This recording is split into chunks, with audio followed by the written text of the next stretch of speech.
Press X to Final Fantasy Skip all 16 that. Let's just start talking about podcast. Final Fantasy. Yeah. We're just renaming the podcast to Final Fantasy 16. And Yeah, let's press go. X to fantasy. Press X to Final Fantasy. Press XVI to podcast. Yeah, there we go. There we go. Yeah, you got it. You nailed it. So anyways, guys, since we recorded last, my review of the game has gone live. I gave it my very first hundo. I feel pretty good about that decision. Fully deserved. I was saying, based off the demo, I would be in the 97 to 98 range, I think I said. Based off of 10 or 11 hours of the full game, I'd give it 100 as well. Minor frame rate issues on PS5. It does get a little choppy at times. Are you playing on the performance mode or the quality mode? Performance. Always performance. Oh, performance is rough. No, not for this one. Right? Not for this one. For this one, you want to go the other one. Quality. The quality feels a lot better.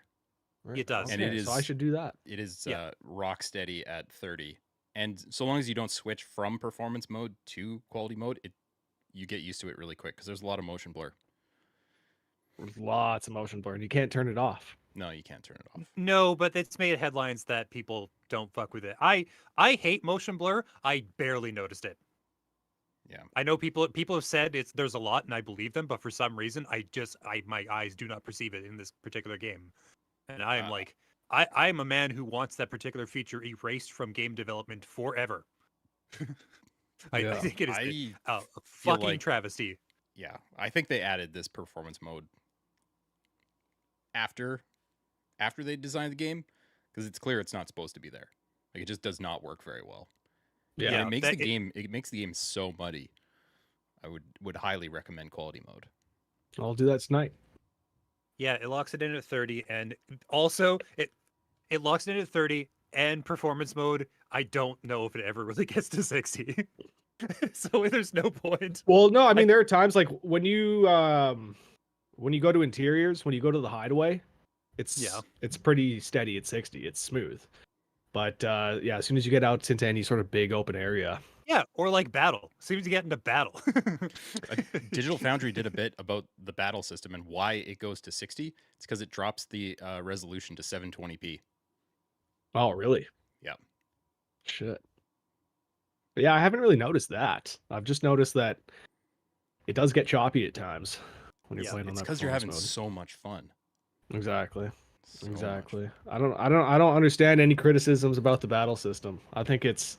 Oh my god, who the fuck is saying bad shit about the battle system?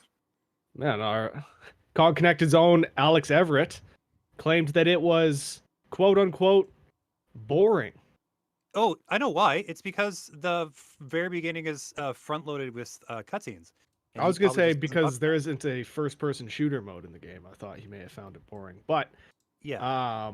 No, I think that it sort of takes all the best parts of the God of War combat system and just kind of puts its Final Fantasy touch on it, and it's great. Well, it's because it's the Devil May Cry guy. I don't know which one because I don't know the Devil May Cry guys, but apparently a pretty big Devil May Cry guy worked on the combat, and that's one of the reasons you can do. Like, I haven't been able to pull this off, but apparently you can do some unbelievable combos.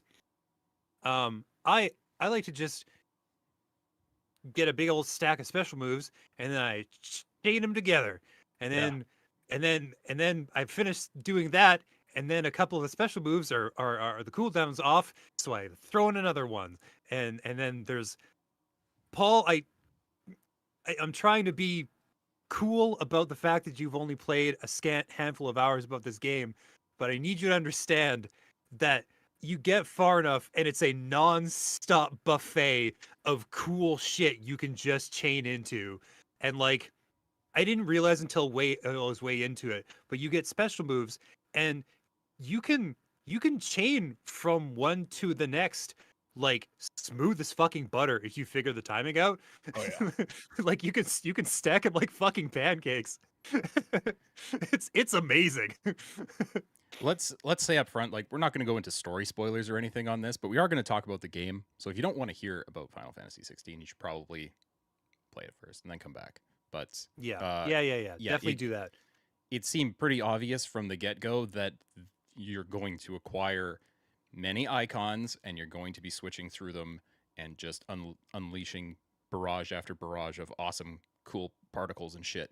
Yeah, it's interesting because there is definitely an optimal, like you can map out an optimal order amongst your skills that you've chosen for like which ones you drop first and which ones last, because they all have different cooldown times, and you can get gear that like shaves that down, but fundamentally you're always going to have one that you pop like last or whatever, and then so you have like all this other shit you can do while that one's recharging, and like certain ones that just work better for certain. It's the depth is fascinating to the point where I'm like, I'm definitely going to do New Game Plus and just running it again at a higher difficulty level. Just so I can like experiment, but like, whoa, can I start learning how to juggle, guys? Because that's cool. I love juggling. they can't hit back while they're being juggled. What I really loved, and it concerned me, well, the game had not released yet. They're showing all kinds of gameplay with lots of numbers and points and combos and things. Pleased to find that is not actually the game. That's like the score attack mode that you open after you complete an area. Right. It's like go on a run through this thing and get points. Like, okay, cool. That's awesome if you can do that.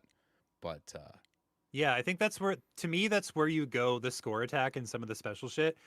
That's where you go when you're like, okay, I've storied enough. Let's see if I can get better here, because it's great, especially if you closed on credits like I have, where you can go to like any fight and be like, all right, I think I could do better for that one. I'm happy to report that I didn't really because the game's difficulty settings are based on the items you have equipped. They have a set of like 3 or 4. They're called the timely items, and they absolutely make the combat a non-starter. Like you're just like, no, you just win. It's their magic win buttons. You put 4 of them on your body. It's fine. But the only one I used for a little while is there's one that makes Torgal's commands automatic. He just does them. You don't have to input him in any way. He just like does shit for you. I used that one because it was like really clumsy to switch between Torgal and my own options, and I was just like, this is annoying. So and he's not a huge game changer in terms of his skills. He's cool. It's great to have him around. I love that fucking dog. But like I don't super need to rely on him in battle, so after a while I took that one off, and that's the only one I ever used. Because I saw people being like, oh, the combat is so shitty. I'm like, you were playing on story mode. So yes, it is. I'm curious who would default to that. I mean, the game does like put it on a silver platter. They're like, equip these things. I was like, I don't think so. Yeah, it's very easy, very very easy. Yeah. Like, did you guys, James? How many times did you die by the end of it? A healthy amount, because like you go on these hunts. You get like a board where they're like, all right, go kill this fucking monster for me, please, and you get access to certain fights way before you should. Oh, okay. Okay. Like I was level like 36, and and here's the fun thing: as soon as the notice is put on the board, there's nothing for you to accept like a quest. They're just out in the world, and you don't. Sometimes twice I ran into them accidentally. There's like this huge, horrifying fuck off dragon that I just ran into, and I'm like, oh, you're level 50, I'm gonna die. And it was just like, yeah, no, I was fucking annihilated. And if you stumble upon a battle like that, are there any options for retreat, or are you just locked into it? I think so. I would just always try anyway, because there's not super serious consequences for dying, so I was just like, yeah, fuck it, I'll just get iced, I don't care, let's see how he fights. Gotcha. Because then I could figure out like, how fucked are you? Can you grind for a bit and come back, or is this like a way later task? There's like there's like a super flan that was like level 38, and he like had all of the elements for like magic attack, or like 3 of them, and he cleaned my fucking clock in like 20 seconds the first time I fought him, and then I went back like way later. I'm like, no, I kicked his ass. How's the balance in the regular course of play? Like if you follow the story, so I'm like maybe 4 or 5 hours in, and everything seems really approachable. Like it's not easy, but you can do things the first time if you take your time. If you're not doing the hunts, then the difficulty level is it's a skill issue essentially. Like you never ever have to level grind for any reason. So if you're having trouble with a boss, it's just because it's hard, man, and you just got to figure out their patterns and shit. So like there's the first really serious boss fight I probably lost to like 5 times just because I was trying to figure out their like patterns and their moves and like because the boss fights are the ones I'm thinking of are their own particular flavor of difficult. Like they're hard in a very particular way. And I had to like get in that mode because I was kind of just like mashing and just kind of making it work. But then I was like, oh no, I have to put my fucking Soulsborne pants on and fucking do this. And then I did after a few flare ups and murders, and I figured it out.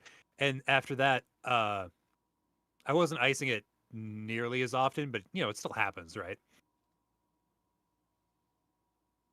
Sweet. Yeah. So say more about this mythical 100 score, James. What brought you to that point that you're like, this is it. This is my first hundo.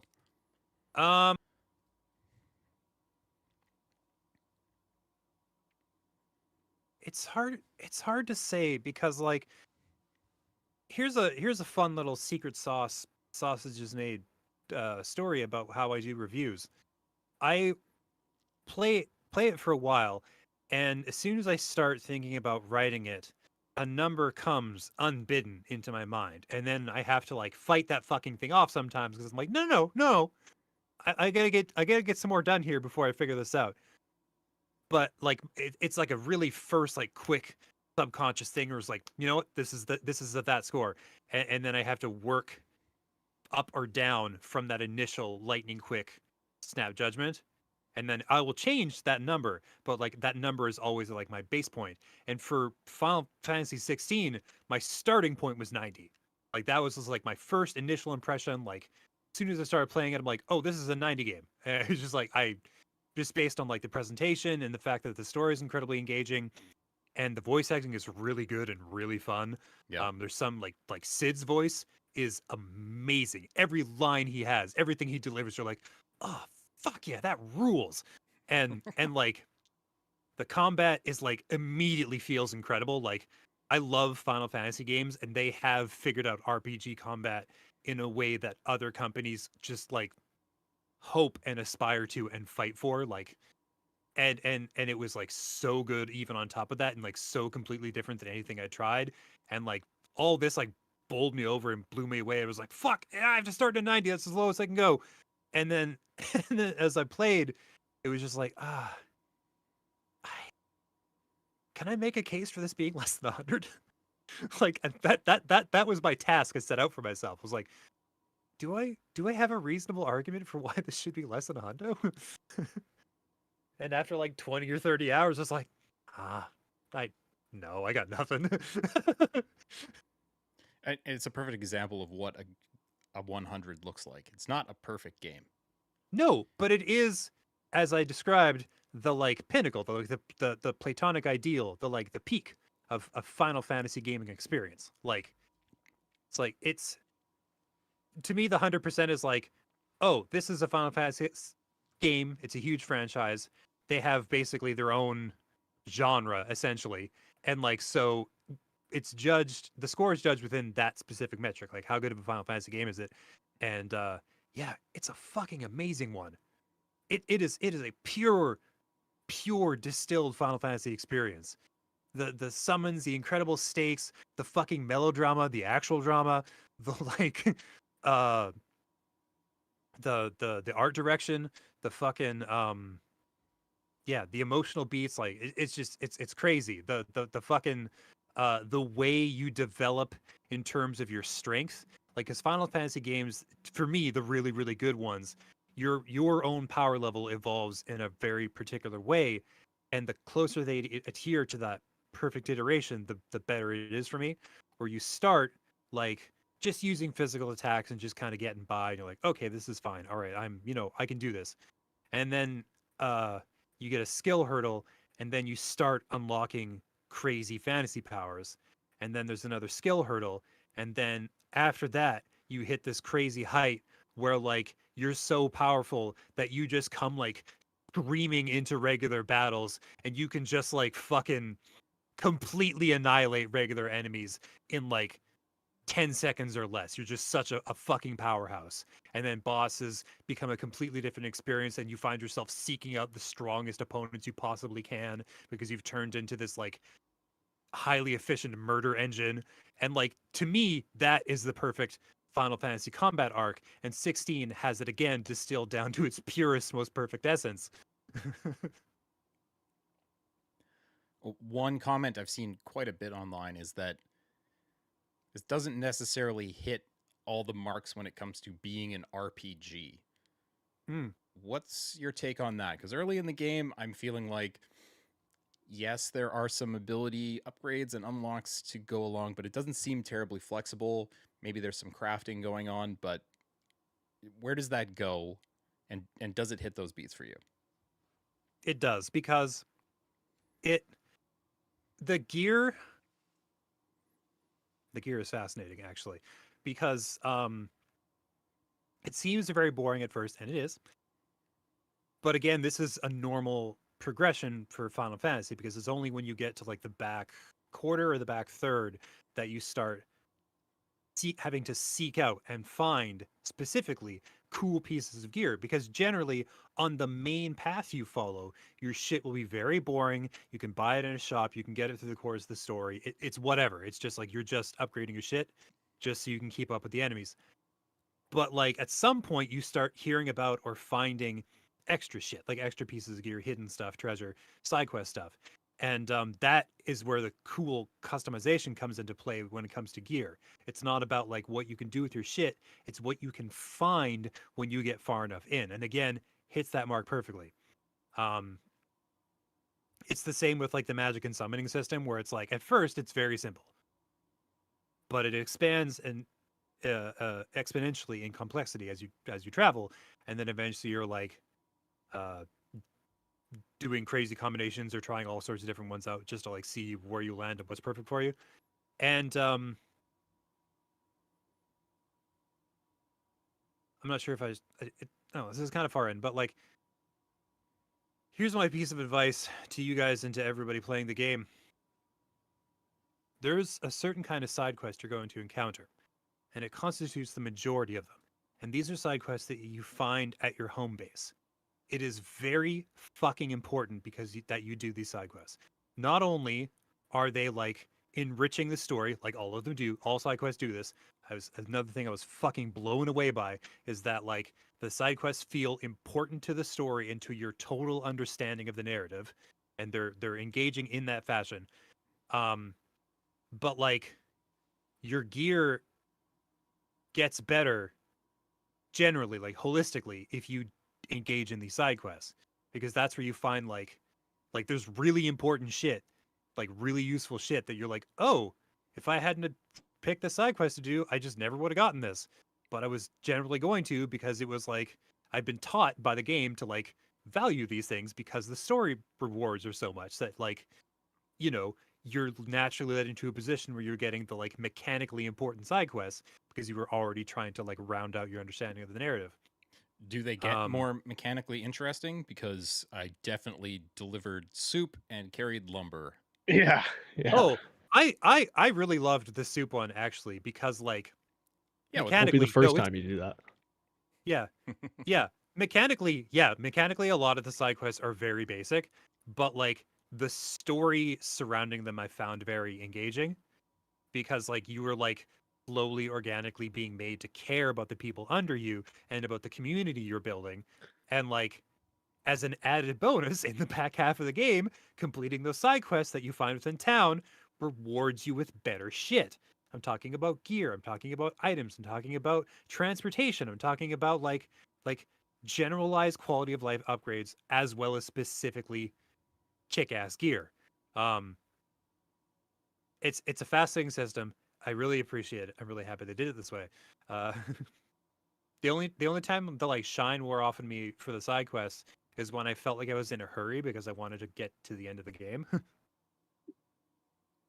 And it was just like, well, I really want to finish. I really want to do the side quests, and those two impulses warded me to the point where I was just like breezing through them. Mm-hmm. But I really did find the writing very engaging and very interesting. Awesome. Can't wait to experience more of it. Rhett, what's your take been so far, being, I don't know, 15, 20% into the experience? Yeah, I was saying before we started, but game of the last several years. It's big words. Incredible. It's incredible.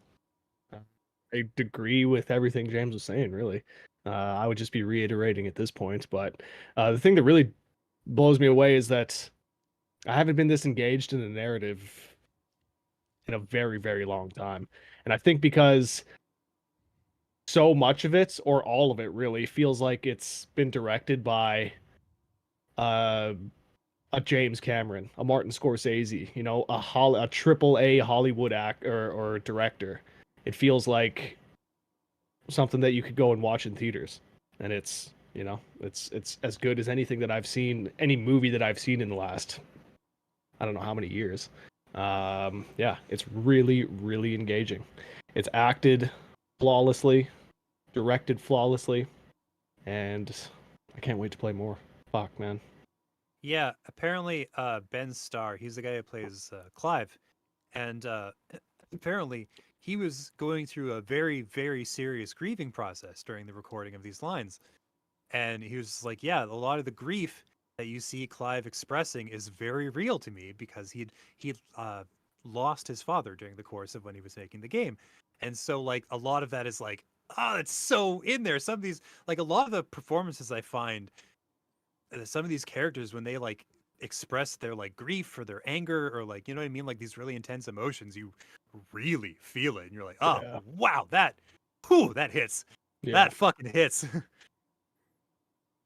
And it's a wonderful combination of things, having that kind of emotional impact from the acting, and, you know, on the general scale, smaller scale, things happening to individual characters, but at the same time have this grandiose cutscene library where everything is bombastic and it's larger than life, but it stays grounded because of the way it's acted and the stories that are being told on the ground floor through the main characters, but also the side quests. Yeah. It's very easy. Something I would say. I know James, he was touching on the difficulty earlier, but to me, it's very, very easy. I'm 12 hours in, and I haven't even come close to dying yet. So that's the thing. I'm not traditionally, like, I'm not as good of an action-oriented gamer as you probably are, Red. So I do wonder about that. I do think that you will probably kick the shit out of this first run a little easier than I did, and then we'll have a very different time on the hard mode that comes afterwards. So yeah, that's what I was gonna ask. So they do give you an actual hard mode after you've beaten the game. Yes. Cool. New Game Plus comes with a harder difficulty mode, and they were sort of cagey about what other shit comes with it. There was just like, oh, there's like challenges you can do and new content. Yeah. It's like, okay, that could mean a lot of shit. So yeah, I'm excited to check that out.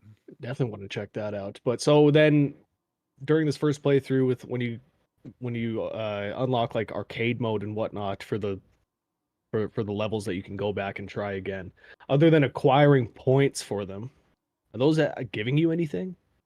Are those? I don't know. I genuinely don't know. Yeah. If it's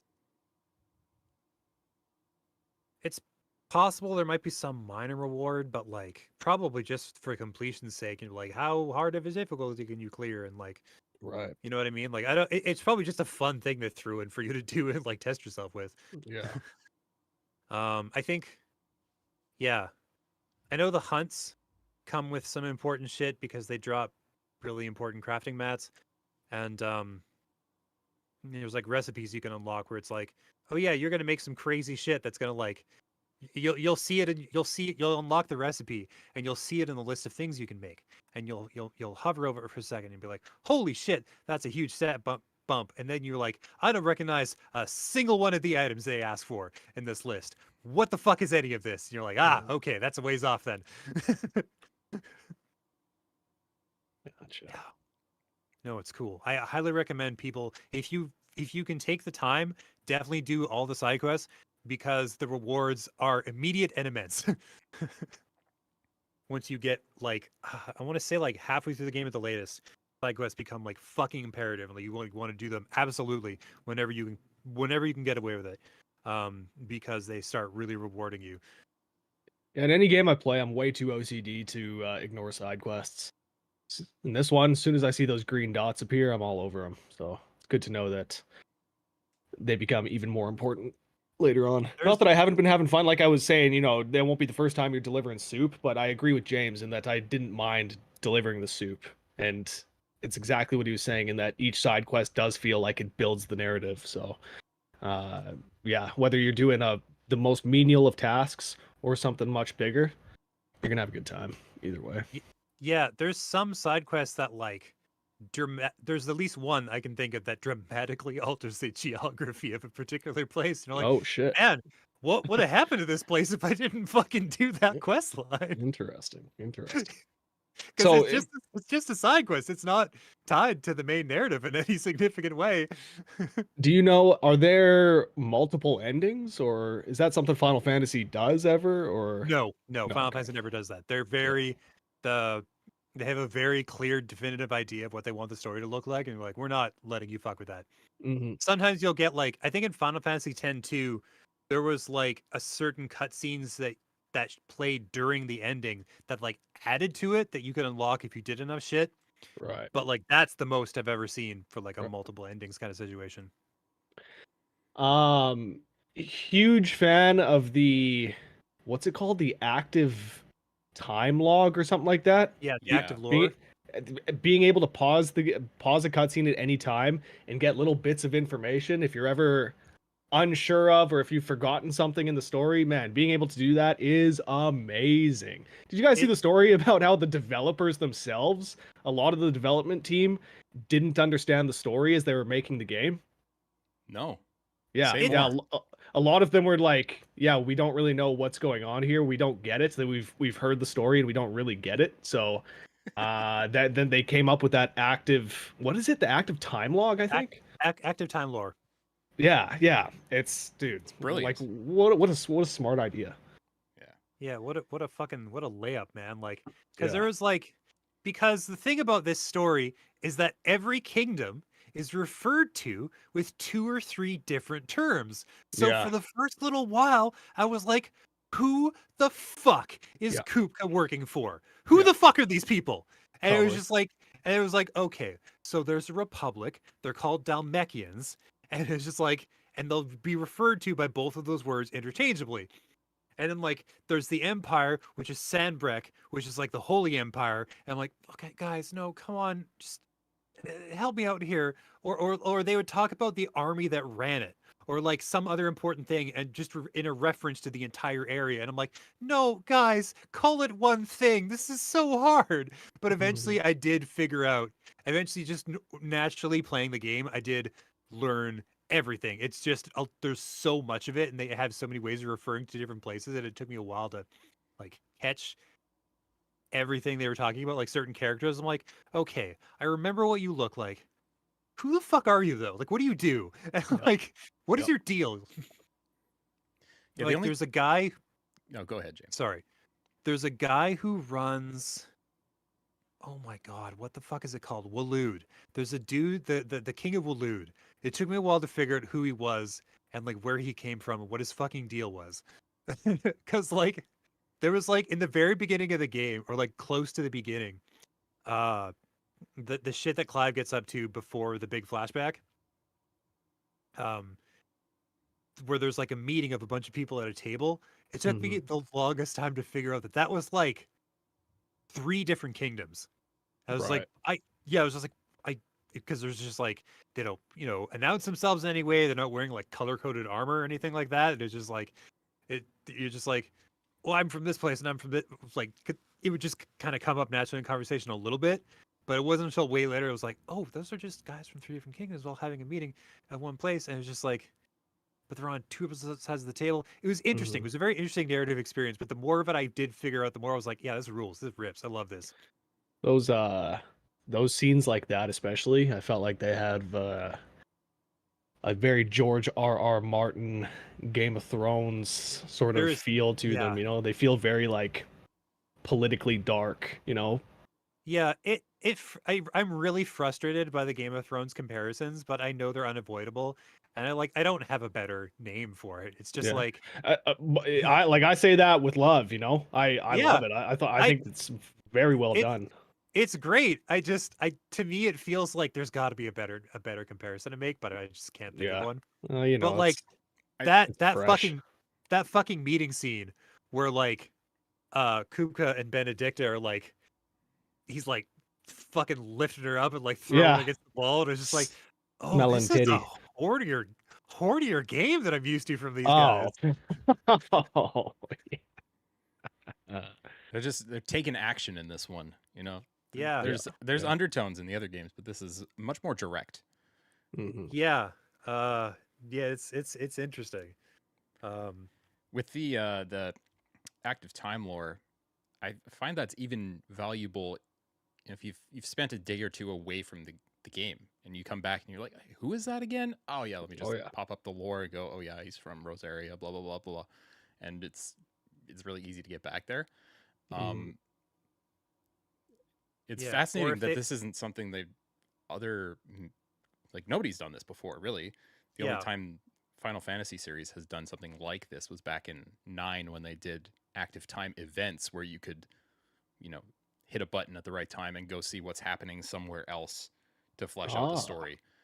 God, that was such a fascinating fucking narrative mechanic, and it's crazy that it never came back. It's stupid. Because like, you would be like, because there's so many people in the party and they needed a way to tell individual stories amongst them. So you just like break up into little groups or like into individuals whenever you enter a new town or like a new area. And then like you would just like hop from perspective to perspective, and you could like change. Sometimes you could get an option to pick 2 of them. Yeah. And you have to choose one, and you would like see where it goes from there. Crazy that never came back. Anyway. Yeah. So good. ATL is amazing, and I think it should be in every RPG ever going forward. Just wait. It'll be like 4 or 5 years down the road. Every game's going to have it. It's going to be implemented worse, and we'll be sick of it by then. Let's touch on the presentation for a minute, because I was really struck immediately by the lighting. Every scene is so well lit, and you know the way light and shadow play together. It gives the entire world so much depth, not just the structures and the ground, but the characters as well. You know, the way light plays off of Clive's armor, for instance. You know, the leather looks totally different from the metal, and it's not. I'm sure that's in other games, but it was quite noticeable. Well, I think part of that is because visually it's interesting what they focused on and what they basically ignored. Like the NPCs look very okay. They're fine. They don't really emote. They're very, very nice mannequins with posable limbs. But like there's not a lot of like depth there. But then like the main cast all look fucking incredible, and like whenever you walk into like a new cool area, you get these establishing shots that look absolutely breathtaking. And then like the particle effects and shit, the beams and the blips and the glitters for the big icon battles are like fucking unreal, like fucking unbelievable shit. And it's just like you can just tell where it's like, oh yeah, it's really feast or famine when it comes to what they put their effort into for the visuals. It's fascinating. I'm pretty excited to see the game on quality mode, because playing on performance, whereas Paul, you said that it gets pretty muddy at times. Yeah. It's still one of the best looking games I've ever seen. So very excited to see it on the quality mode now. Yeah. To me it's less about raw graphics and more about art direction. Because sometimes you'll just be in a spot and be like, yeah, these visuals aren't that great. But then you go to like a cutscene or like a cool locale, you know what I'm saying? Like the battles, and you're like, oh no, they're really, really good. Yeah. They just pick and choose where they spend it. It's one of those where you'll be walking along and like, holy shit, look at that rock. Damn, that's a good looking rock. Yeah. You know, all the games have nice looking rocks now, but yeah, it's just particularly striking. I think a lot of that has to do with the lighting. Torgal looks shockingly good. Yes. Games do not do animals well a lot of the time, and not always. There's plenty of like really notable exceptions, and Torgal, I guess, is not one of them because I think he looks fucking great. Also, you can pet the dog, so that's an easy like 10-point bonus on the score. Oh, probably worth 110, to be honest. And I love how there's a trophy for petting the dog 5 times, and it's called "You Can Pet the Dog." Is there? Yeah. The foliage as well, though. The way the wind blows through trees and bushes and the grass, it looks so fucking good. Yeah. What else? I like the swords. Yeah, the swords okay, are good. that's a thing you figure out because you always see it on his back, right? The scabbard is barely a thing. I think it's like magnetic or something. It's fascinating watching. It does float. It does float there, doesn't it? Yeah, but I feel like they tried to incorporate that into design, which is interesting, and it lets you see more of the swords. And you know, you make new ones or find them, and they're always very, very different. They're very striking, where you're just like, man, that is a very distinct sword design. You can really see the fucking roundabout meandering journey it takes. And like when the game's like, this is a good sword, you're like, fuck yeah, it totally is. It looks like a good sword. It looks like a really nice fucking sword, man. Oh man, Clive's dripping. Clive's dripping in this game, without a doubt. He gets some fucking sweet gear. He's real hot, man. He's just real hot. He's like, I mean, I think it's gonna be tough for Clive to lose out on COD Connected Sexiest Game Character of the Year award come December. It's the voice where like he's doing like almost like it's so gravelly, it's almost a Batman thing. But this is very important. In times of great emotional intensity, he loses the gravelly affectation and the whole tone of his voice changes. And I find that absolutely fascinating. It makes him feel so fucking human because it's just like when he panics or when family's involved or, when the emotional stakes are at their absolute height, his whole voice changes. Like the graveliness is this fucking mask he puts on that he drops when he panics, and I fucking love that shit. It's so good. Yeah, hadn't noticed that. I'm gonna watch for that. Yeah, we've already kind of touched on the acting, but man, it is really outstanding. Especially, I don't want to say for a Final Fantasy game, but for a Final Fantasy game, it's exceptional. But it's it's top tier for any game. It's taken them many entries to get voice acting right. To be fair, PS2 voice stuff is crazy hard because it was still tied to the text boxes and shit.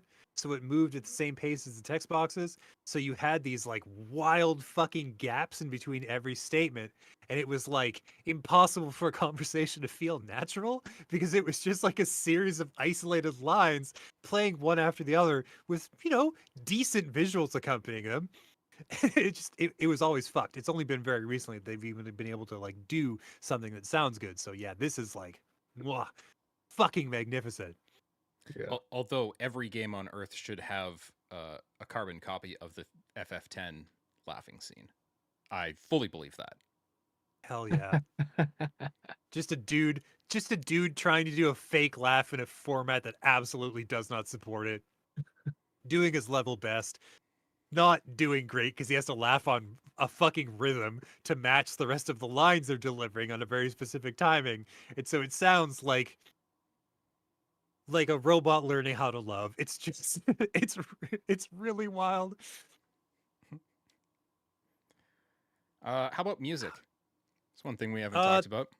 Oh, the battle music. The battle songs are like right in my head, where it's just like that standard battle music. And then when the boss fights, holy fuck, there's this like operatic chorus that comes with the really serious boss fights, and it's just like such a fucking like amp up track, like a fucking hype anthem, where you're like, oh yeah, let's fucking do this! Oh my god, yeah, you just right into it, I love it. Yeah. Yeah, even right from the beginning. I mentioned this on the last cast, but from the very start, the way that the Final Fantasy prelude is woven into something that sounds like it could have come from Tron Legacy, I'm like, ooh, yes. Yes. Yeah. This is unexpected and I love it. Yeah, there's some wild instrumental tracks. Apparently the actual soundtrack is being released fully like next month, I think. So I'm pretty excited Sick. about that. If it shows up on Spotify, it's where it's going. Just like too sweet, no hesitation.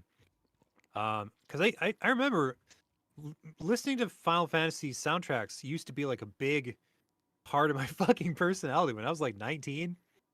The music from 7 was like a big important part of my fucking my shuffle playlist or whatever. Like 7, 8, and 9. There was like tracks. I was like, fuck yeah, these are on constant rotation. And it's good to have music that like approaches that level of infectiousness. Yeah. Yeah, I'll probably if that drops on Spotify, I'll probably replace the Diablo 4 soundtrack with Final Fantasy music. Yeah. Yeah. Yeah, man. There's a Gene Pack, he writes about games for I think like Washington Post or something. Yep. And he was like, "Yeah, I just started my fucking third playthrough." Fuck. Yeah. Gee, So- you maniac. Yeah. Speaking of that third playthrough, how long did it take you to beat the game, James? Hard. I think we were somewhere between the 50, somewhere around the 50-hour mark. I think it's hard because I see the total time in like the save file or whatever, but like it doesn't spend a lot of time in my brain, and so I only have like a rough estimate. But I think around 50. Jesus. Yeah. And that's with most side content I completed. did a bunch of side quests, even though it was very ill advised because I was playing it for review. So you know, you Oh, gotta yeah. move and groove. But again, they're so goddamn important to your progression into the story, and they get even more so in the second half. Yeah, yeah. So I think because like if you really want to like hum along, you can just like blitz through all the cutscenes and shit, especially if it's on your second go around. You're like, some of these are really awesome and I want to watch them again, and some of them it's fine. I think I'll switch over to the Japanese dialogue for the second playthrough. See how that I turned out. I never want. Final Fantasy is the one series where I don't give a fuck Yeah. about the Japanese voiceover. I'm like, Yeah. I'm here for that English. It happens very rarely. Like most Japanese games, I'm like, please give it to me in the original language. Final Fantasy, I'm like, nah, man, English all the way. Yeah. I Well, don't when know it's as why. good as it is in 16, Jesus, I mean, I can see why. Yeah. I think most of the characters I can think of, and even like some minor ones like Gav, I fucking love Gav. Gav is so good. Gav's voice work is terrific. Yeah. There's this. He has this weird, almost like a higher pitch like lilt to some of the lines that he delivers, and it's a very specific and curious kind of like English British accent that like fascinates me. Like it's some kind of UK accent. I can't I can't figure out which, because it turns out when you remove cultural context from a dialect and put it in isolation in a fantasy world like that, I completely lose the ability to figure out what it is. Like Yeah. somebody will tell me later, oh, that was obviously Scottish or Welsh or Irish or something. I'm like, could have fucking fooled me. I have no idea. Once you take an accent and put it in a fantasy setting, I just can't. I can't figure out what it is anymore. Like I go like blind to that. It's fascinating. Right. I bet Gav's voice is like super easy to figure out for like most people, but like for me, I'm like, no, I'm totally in this world. I can't connect it to a real location on Earth for some reason. I haven't run into him that much, but I'm feeling like it's kind of Irish. Yeah, there's something there's a lilt to it that puts it somewhere else. That's it's interesting. I yeah, I love all the voice work. I have to talk about this. I'm sorry, I have to talk about this. I didn't mention it in the review because I didn't feel like it was worth mentioning because I didn't think about it that much, but I have thought about it. there's like Final Fantasy games have like one texture pack they use for NPCs. And it evolves and it gets more sophisticated as you go on in the entries, but they just have the one. So with this texture pack, you get white guys, tanned white guys that are so tanned, it's either a different race or it's brown face. And it's actually kind of hard to tell if you're a white person. And it's one of those things where it's like, I don't know, could be bad, might be bad, it's probably bad, it's fine. But those are the three options. It's not, people were complaining, it was like, there's no black people in Final Fantasy 16, and the dude tried to come up with an explanation story-wise why this is the case. I think that's bullshit. I think they have one texture pack for NPCs. One, okay? They're not making a second one. Fuck off. If you ask for one, you can just go take a long walk off a short pier. They have one. It does not include black people. That's like, there are black people in Final Fantasy. They are generally speaking named main cast characters, like Barrett. Barrett is a main character. He's very important. So they made a black model for him. Isn't Kupka black? That's a big. That's what I'm talking about. That's a big black man.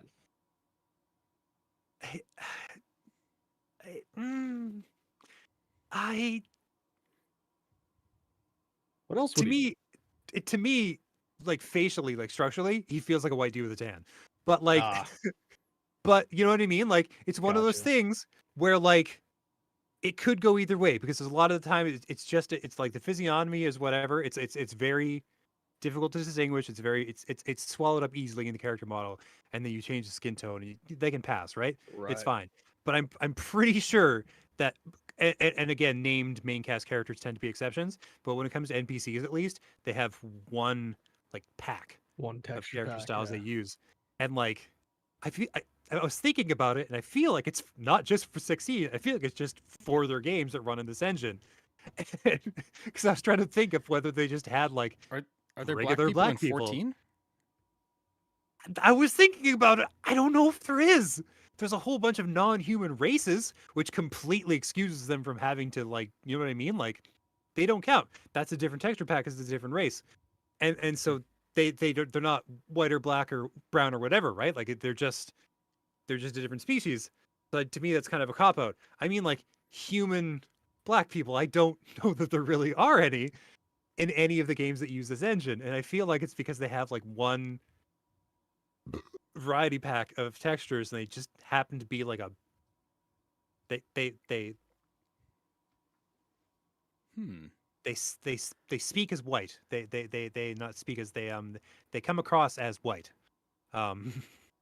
I know that's not necessarily the case because it's made by Japanese devs, and it's interesting when you ask Japanese people what anime characters look like, they say they look like Japanese people, but we say they look like white people. Yeah, and it's just because of our own personal bias. It's very fascinating. So I wonder if the Final Fantasy models and like the Resident Evil models and things like that are the same way, where like it can scan either way. It just depends on where you're from and like cultural context.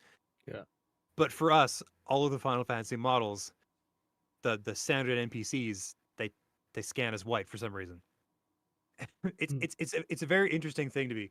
That is a fascinating theory. Yeah. It's again, this isn't based on anything concrete. I don't have facts to back this up. It's just my own observations from playing this game and my semi-solid memories of previous titles. Like, somebody could happily debug me on this and say, "Oh, there's black NPCs in this game on the same engine." I'm like, "Oh, okay, great. Then my theory is garbage." But like, I was thinking about Final Fantasy 12, for example, has a lot of like desert, the whole desert nation, and like a lot of like cultural analogs, but the models are all PS2 white, but like white. Like it's very interesting. PS2 white. Yeah. Like, they don't look exactly like human beings because nothing does in the PS2, but like the scan is white. It's interesting to me, and I think it goes a long way to contributing why people of color are going to have a like natural bias about the character models and the story and the game to a certain extent, because it's like, well, I'm not represented here, so I experience the story very differently. And I was like, yeah, I understand that. That makes perfect sense. But unfortunately for me, who it feels like the models are all designed for, I see the story differently. Again, not a value judgment in any way, just something I find very fascinating to think about. I had another fleeting thought about this, and I have absolutely no information about this. I do not know if this is true. Okay. But immediately, Final Fantasy XVI is about slavery.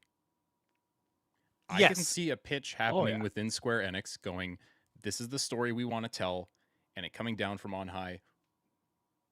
We aren't putting black people in this game. We're not touching that. Somebody pointed that out. It's like, oh, thank God there's no black people in a Square Enix game about slavery. Yeah, I mean, within the first hour, it's made very clear that if you're a bearer, if you have this mark, you are considered less than human. Yeah. Yes. Yeah. It's it's fascinating.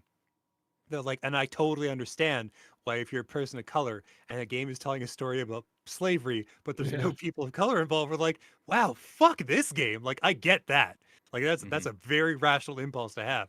But again, because I'm the target audience, it didn't hit me like that. And I recognize that I'm coming from a sort of place of very specific privilege in this case, and I acknowledge that. But still, I personally think, again, that it's sort of it kind of ends up being a story endorsing like anarchism almost, because like there's this effort to like, well, no, the government systems that are in place are fucking garbage, and we're just going to consolidate power in our tiny community and fucking eke out our own way, separate from the laws of the land of any of the nations we come from. A sort of like like a governmental anarchism. It's very interesting. There's probably poli-sci students and nerds out there who are like, oh, this is a specific term for that. I'm like, are you telling me that Sid is a sovereign citizen? Like, if a cop pulled him over, he'd be like, you can't arrest me, bitch. Yeah. I don't need a license. Yeah. Yeah. I don't believe in licenses. I use my own currency. I don't do gil. Yeah. It's the game calls him an outlaw, which is like a cooler, sexier, not as nerdy way of saying that, but like functionally, yes, it's basically a sovereign citizen. But it's fascinating. And I found myself really resonating with that part of the story, because like there's a lot of like socialist, anarchist, complete weirdos, right, that I follow in other realms, like other parasocial realms, like podcasts and shit like that, that like have that sort of vibe to them, and it is very much at the ground level about like community and like building a small tight knit community formed on mutual aid and mutual sort of like defense, and it's very fascinating seeing the game sort of affirm those values. Where it's just like our answer to the problem of slavery of all kinds, be it like ethnic, racial, or like economic or magic based, our answer to that quandary is to just form our own fucking society outside of the one that's mistreated us. And it's like, okay, that's because once you start telling this kind of story, once you get to this level of complexity, I have to approach you with a more complex kind of criticism, because normally I treat video game narratives with sort of like gentle kid gloves, where it's like, I know, sweetheart, you're trying, it's great, you really put the effort out there, I'm really happy for you. But as soon as you start telling big boy stories like this, I'm like, okay, well, now I have to be real deal critical, so let's fucking dive in. Yeah. Fascinating stuff. This is a big scene playing right here. Yeah, we're watching someone's gameplay. This is the end of the demo. Yeah, you should use our own gameplay from the Press X to Podcast Twitch/YouTube channel. Do we have that? It's all there. Maybe just avoid the last 2 or maybe 3 episodes. Parts 1 or 2 would probably work just nicely for you. But yeah, this is a big moment here. I'm not watching the stream right now. I'm just participating in it. What's happening? Oh, we're just watching. This is when the second icon of fire has appeared. Right. Yes. Josh was become the Phoenix. Truly phenomenal acting in this scene. Truly phenomenal. Just incredible. I was wrenched. I was like, oh no. Oh, buddy, I'm so sorry. Oh, man. Yeah. Yeah, that was one that I definitely had to. I think I think we got there at the end of episode 2. I did. And that was certainly one where I felt like, okay, it's time to end this, put the controller down. I need to go reflect on what I'd just seen. And it seems like those moments are happening more and more frequently as well. The pacing is fucking tremendous. Like when they're ready to hit you with action, buckle up because you're probably in for a solid 60 minutes of heart-pounding action. And when they're ready to slow it down and sort of pull the strings a little bit tighter, you'll get ready to weep, get ready to laugh, get ready to get ready to feel. Press X. Get ready to feel. Man. Yeah. Press X to feel. 100%. So go ahead, James. I was just gonna say, there's this really insane button prompt that pops up. Press something to something that comes up a little ways further in the game, maybe even further than you've gotten. So sure. that's where I ended last night. Just the craziest thing was like, press this to do this, and I'm like, from a distance, I'm like, that's ridiculous. But in the moment, I was like, yes, absolutely, let's do that. Let's fucking do this. Yeah. Can't wait to get there. I promise you will immediately know what we're talking about when you get there. Like, oh wow, that's bold. That's bold of them to use that. Yeah. If and when you see the Discord blowing up, you'll know that I'm there. Yeah. So the takeaway being, play Final Fantasy XVI. It's very good. Excellent, outstanding, remarkable. Nothing's beating this for Game of the Year. That was going to be my next question. Is James, you've played both. Is this better than Zelda? It ain't gonna be Tears of the Cuckold. No way. Or I mean Kingdom. I fucking love Tears of the Kingdom. I'm having an incredible time with it. It's very fun. I recognize that it can't have the same impact as Breath of the Wild. It just can't, because that was a completely new idea. And this is an evolution of that idea. And while it's an excellent evolution of that idea, it's still an evolution. And the story is very sparse by design. And so it can't hit the same ways as 16. And I recognize that. So I think for me, personally, I feel like if I was scoring Tears of the Kingdom, I probably would have given it like a 90. Maybe like a 92, whereas 16 is definitely 100%. Just to respond to our chat right here. No, we're not reacting to me reacting to Final Fantasy. We are just using some of our footage. Rhett reacts to Rhett. I love it. Yeah. We should do that one day. Sort of a recursive. I thought you were on the left. Yeah. With this, I want to say as well, it completely leaves Final Fantasy 15 in the dust. Whereas going to, arguing for James's point there as well. Yeah. Whereas Tears of the Kingdom, and I haven't played it, but it certainly does seem like just a progression of the last game. This feels like it completely left the last game in the dust. It feels better in every way. Yeah. Storytelling. Sorry, go ahead. I was going to say, to be fair, Tears of the Kingdom feels like the best version of itself that it could possibly be, because while still being a sequel to Breath of the Wild, where it's just like, okay, everything that they could do to make it better than the previous game, they did. They just can't escape the shadow of Breath of the Wild, because it fucking landed like a meteor in the entire games industry and completely changed the direction of every one of its fucking Nintendo competitors. Everything and others. That came out. And Sony and Microsoft competitors. You know that there were games that would have changed course, so to speak, during direction because Breath of the Wild landed like it did. Yeah. So like there was just no way it was going to completely outshine its predecessor. Like you can't do that twice in a row. You just can't.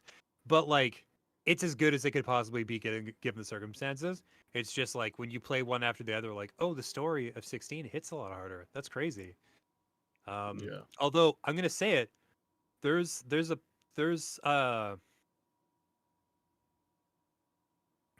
quest in Tears of the Kingdom, a quest line where you like that's about Zelda specifically. I got to the end and I was like, oh fuck, that sucks, dude. Sorry, man. That's no good. Like not as much, but I was still like, oh, oof, crazy. That's crazy, dog. Anyways, yeah. Did you say those words? No. I just sort of had the approximate emotional reaction, and I'm vocalizing because it's easier to communicate that than like a sort of abstract feeling. Dude, that's crazy, dog. I'd like to see that side quest too. Oh yeah, you get main quest led to it, but like you don't have to finish it to finish the game. It's one of those where it's just like you could do this and there's no reward except to know more of the story, and you're like, okay, let's do it then. And yeah, it's a wild twist. It is a wild fucking twist. They telegraph it a little bit where they're like, this is probably happening. You're like, is it? Yes, they're not gonna do that. And you find out that they actually did it, and like, whoa, okay. Okay, fuck. It's a bold move story wise. I found it very fascinating. But again, I'm not an objective observer. I love Zelda so much. I have one tattoo featuring the franchise. I'm working on getting a second one before the year is out. Okay, well tell us about the second tat. Like what's going on? Are we going to the other side? We continuing on the same sleeve? What's up? Oh, it'll all be this is all going to be the gamer Go side. across the throat. No. That's a good idea though. But no. No, I'm going to put a Master Sword stuck into a Mario question block. I'm just going to let the artist direction-wise do whatever they want with that. But that's the basic idea. And that'll go on the forearm as opposed to the upper arm. And so yeah, big fan of the franchise is what I'm saying. What about the Master Sword going down into your ass crack? Like the fucking King Arthur sword?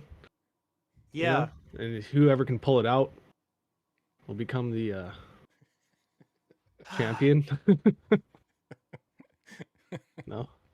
Red, I'm just going to say it. I'm not currently in a relationship, and I never will be. I'm never going to be in a relationship where a tramp stamp has any practical aesthetic appeal. Right. Like Yeah, but I'm thinking like full length. It won't be a tramp stamp because I'm thinking like full length down your spine, starting at basically the base of your neck, all the way down your spine, into your anus. Hard no. Yeah. No, it's just arms. Just arms for me. Just arms. I'm gonna have a couple of sleeves. I'm gonna be a scrawny little white dude with a tank top and full sleeves tattoos. Let's go even a step further. In order to pull out the Master Sword that lays on James's spine, you've got to find the 3 pieces of the Triforce, which are hidden somewhere on his body. Wow, that's actually a good idea. Yeah. Maybe one on the bottom of the foot, one on the inside the lip, the lower lip. Yeah. And taint for the third one. Yes, nice. Okay. Right in the grundle. Right in the grundle. That's the Triforce of courage goes. Right in the grundle.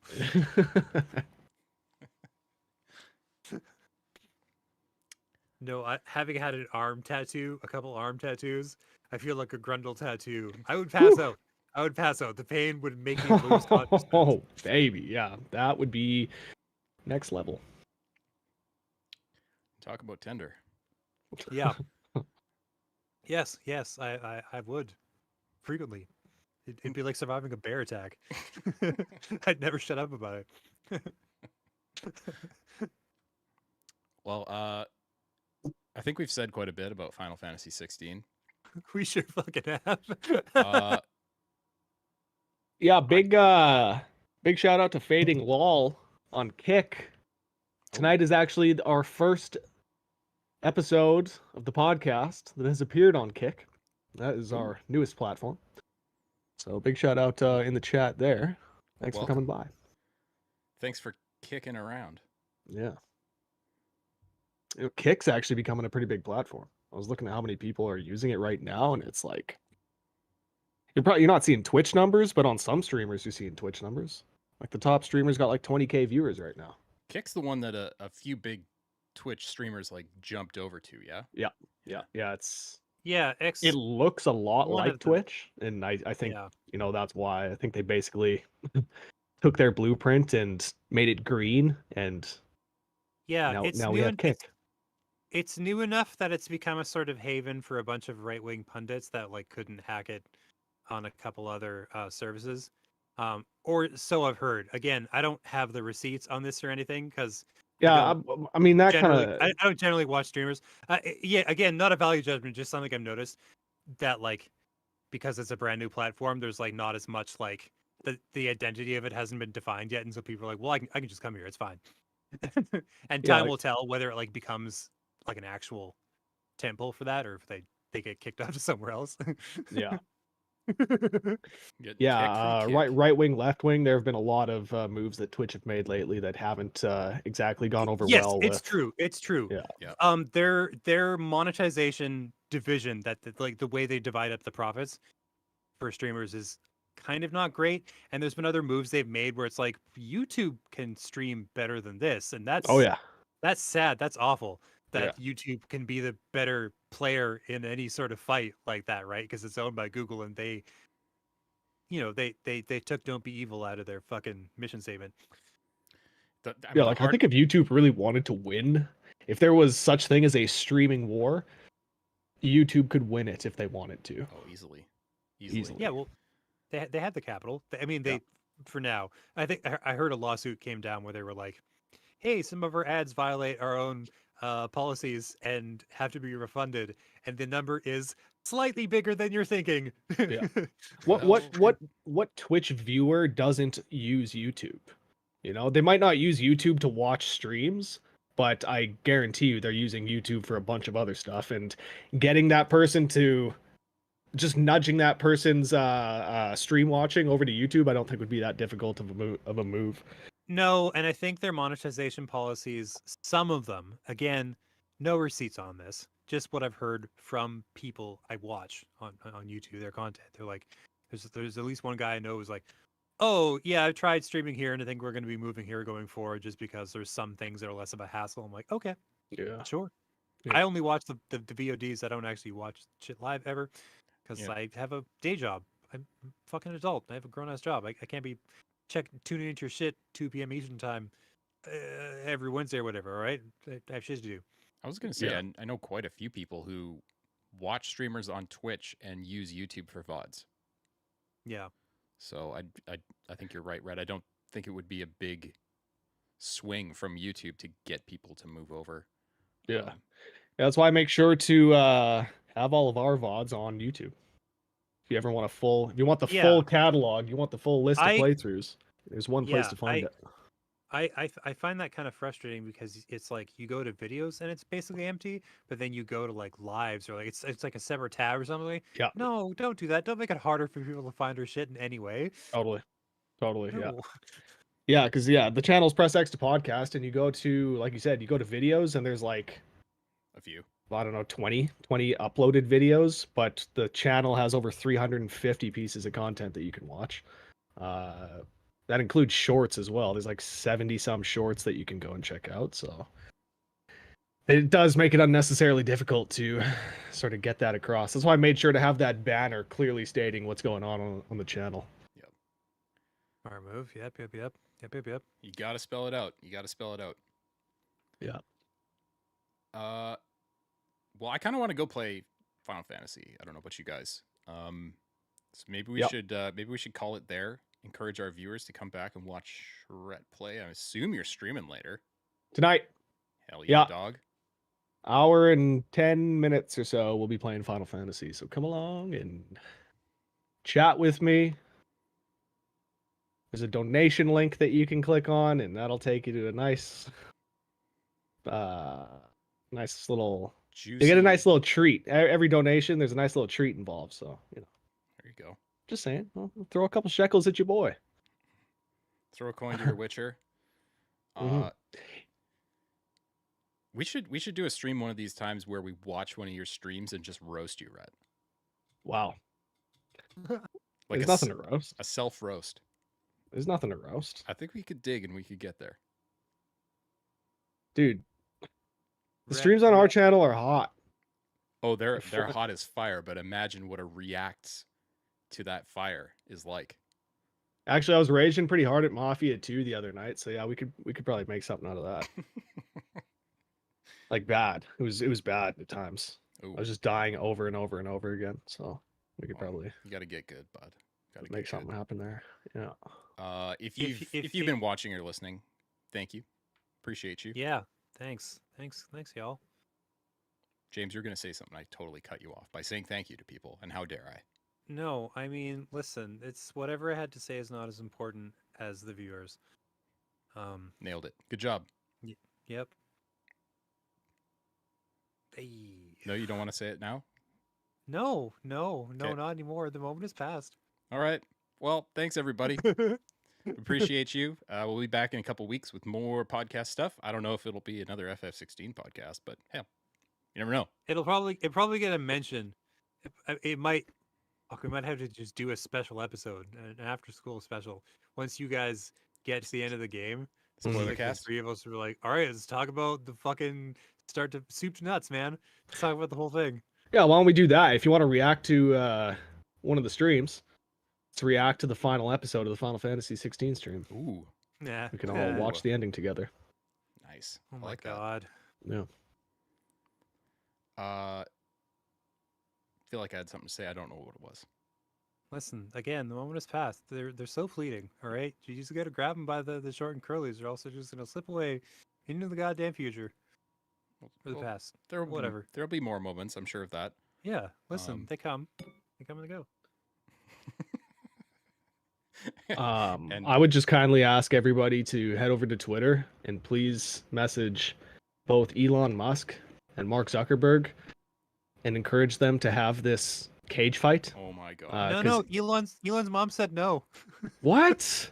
Elon's mom said no. No. God. I saw that. What? But Mama Musk? Yes.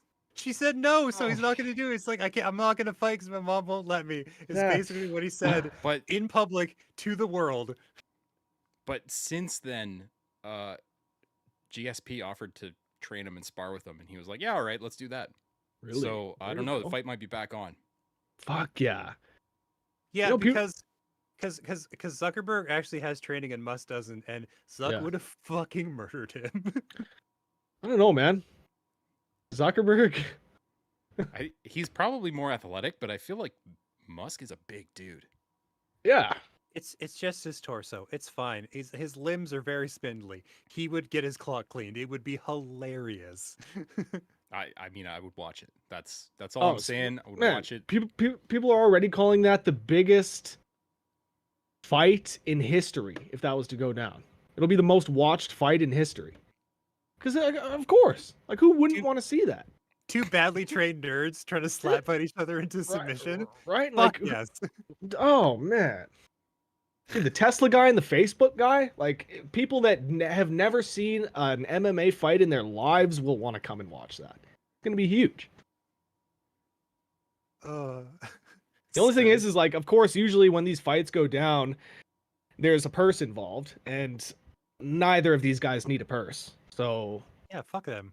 Right? It's like they have money. They have tons. Yeah, I don't know if there's got to be something. There's got to be something for each of them. There's got to be some sort of motivating factor for them to fight. Make it to the death. Take it to the death. Yeah. Yeah. Whoever wins, we also win. We win. Whoever wins, it doesn't matter. That's good shit. That's good shit. It'll be the best day of that year.